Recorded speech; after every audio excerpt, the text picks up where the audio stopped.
l'image et le texte.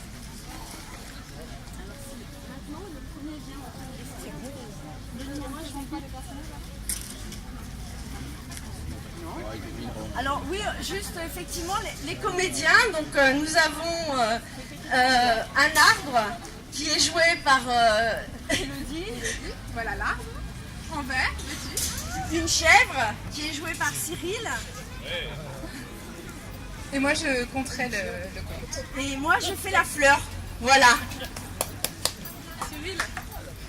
Alors, je demande au premier enfant numéro 1 de venir présenter le premier dessin.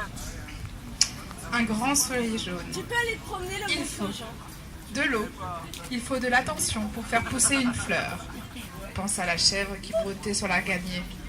De la terre et même plus, il faut un village, du travail, de l'amitié et du temps.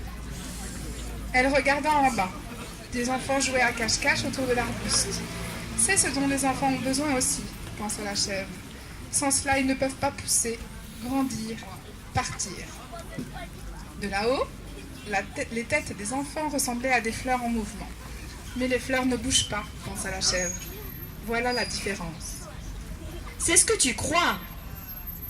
Dit alors le plus grand arbre. Les fleurs se déplacent tout le temps, avec le vent, les oiseaux, les abeilles et 1000 autres façons. La fleur qui est là, demain, sera ailleurs. Voilà qui est étrange, pensa la chèvre.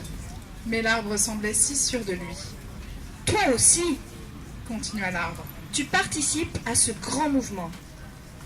La chèvre était de plus en plus étonnée, mais les mots de l'arbre avaient éveillé sa curiosité. Image numéro 2.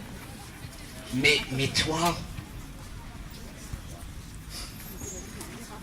Continue à la chaîne. mais toi qui es le plus grand des arbres, tu ne bouges pas? C'est ce que tu crois. Dit à nouveau le plus grand des arbres. Regarde les deux jeunes qui se parlent là-bas. Ils profitent de mon ombre et j'écoute leurs propos. Ils parlent d'un voyage à l'autre bout de la mer, d'un amour qui va peut-être commencer. Je n'ai pas besoin de faire mes bagages pour partir en voyage. Ah, tu as de la chance, toi, continua la chèvre. Moi, je dois sans cesse grimper sur l'arganier pour trouver des feuilles fraîches. Parfois, je me régale avec une fleur. Tiens, justement, le coquelicot couleur sang me fait envie. C'est alors qu'apparut le grand oiseau Jean Leblanc. Ses ailes majestueuses planaient dans le vent. Surtout, Dit le plus grand des arbres à la chèvre. ne mange pas cette fleur. Pourquoi? Protesta la chèvre. J'ai faim. Eh bien, cette fleur est un message que je dois envoyer à quelqu'un qui est parti très loin. Répondit le plus grand des arbres. Et sa voix se fit triste. L'oiseau aux grandes ailes descendit vers la terre et attrapa de son bec la fleur couleur de sang. Merci, Jean Leblanc. Dit l'arbre. Ne reviens pas l'année prochaine sans avoir apporté les nouvelles que j'attends. Ce fut un voyage triste, un voyage sans couleur. L'oiseau volait, volait, mais ses grandes ailes blanches ne le portaient nulle part. Il quitta le grand continent vert et traversa la mer. Pendant des jours et des jours tous pareils, il n'entendait que le bruit des vagues et les battements toujours plus faibles de ses ailes fatiguées. La fleur commença à flétrir. L'oiseau pensa pour la première fois qu'il n'arriverait pas là où il voulait, qu'il n'apporterait pas le message d'espoir que le plus grand des arbres lui avait confié.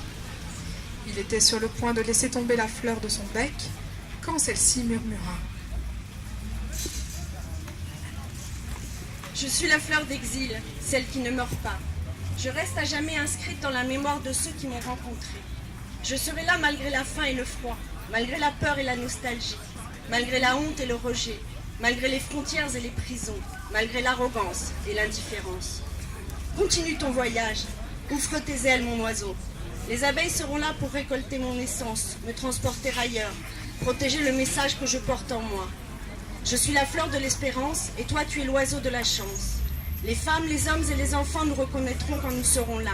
Ils construiront un jardin merveilleux où chacun aura sa place, chacun aura sa fleur, un jardin où chacun pourra se reconnaître dans l'autre, un jardin de fleurs d'exil. Et la Merci. dernière image, la numéro 5.